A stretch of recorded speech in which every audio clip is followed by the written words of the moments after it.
is confirmed dumating na at ipinakita na ng 5 Elders ang kanilang monster form sa Egghead Island. It is the updated weeb at tatalakay natin ang spoilers and leaks para sa One Piece Chapter 1110.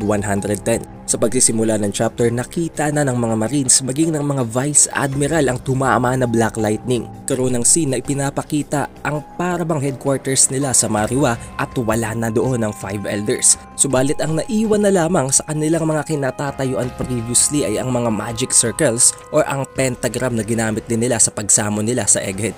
So does this mean na may teleportation abilities ang isa sa kanila or pwedeng si Saturn na mismo yun?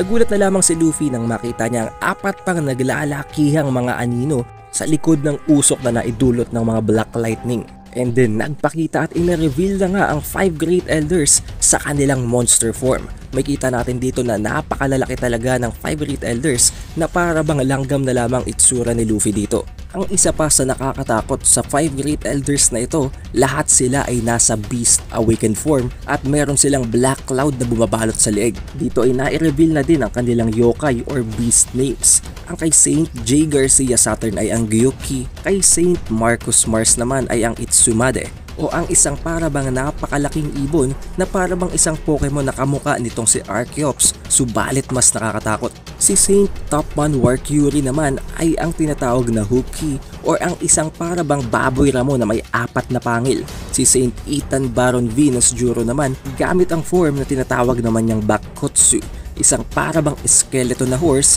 na parabang isang undead type. And lastly naman but not the least, si Saint Shepherd Jupiter na isang sandworm.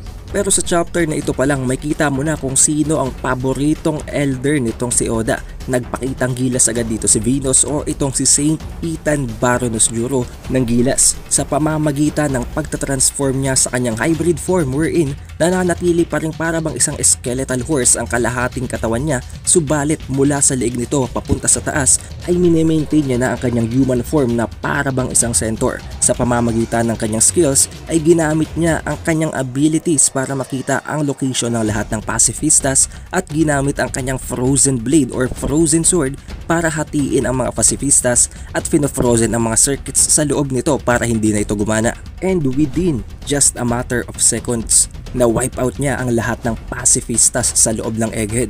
Napaka-OP nitong si Venus. Imagine nyo na lang kung gaano katinding ginawa niyang pag-wipe out sa lahat ng pacifistas na yon within a very short duration of time. Ang dahil na nga sa dahilan kung bakit nakarating at napilitang pumunta ng Egghead ang 5 Elders, kailangan pa rin ng 7 minutes na preparation bago ang magiging announcement ni Vegapunk sa buong mundo ng kang atakihin ni Mars or ng parabang ibon na monster na ito na isa sa 5 Elders ang Labo Face, subalit hindi yun tumalab at nanatili pa rin ang barrier nito. Habang si Luffy naman ay nakikipaglaban kay Saturn, bigla namang lumubog sa ilalim ng lupa ang sandworm na si Jupiter para bang nagpaplanong gumawa ng isang sneak attack. Nang dahil dito tinawagan na nitong si Sanji ang Straw Hat sa pamamagitan ng isang Dendenmushi habang sinasabing tumakas na sila at huwag nilang antayin itong si Luffy at ang kanyang sarili dahil alam na ni Sanji kung gaano kadelikado ang sitwasyon ngayon. Subalit sinabi bigla ni Jinbei na kailangan din nilang intayin itong si Zoro dahil hindi pa rin siya tapos makipaglaban kay Lucci. Nang dahil dito ininsulto ni Sanji si Zoro habang sinasabing isa daw siyang burden o pabigat.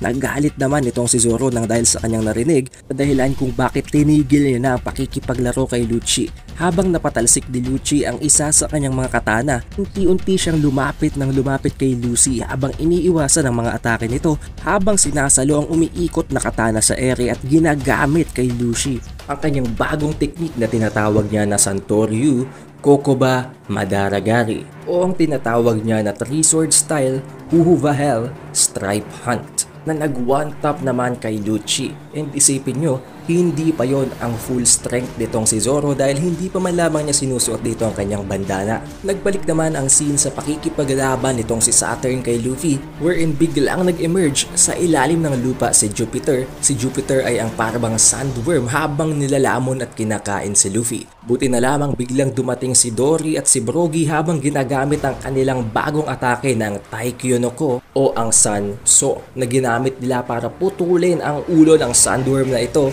na dahilan kung bakit nakatakas naman si Luffy. Tuwang-tuwa naman si Luffy na makita ulit ang mga giants na ito habang sinasabi ni Dory at ni Brogy na hindi na sila makapag-intay kay Luffy kaya sinundo na nila siya. And that is where the chapter ends. No chapter breaks next week kaya patuloy pa rin ang paglalaban na ito pero kailangan pa rin nating antayin ang official translation scans at ang official release para makita natin ang mga malilinaw na scans ng bawat panel.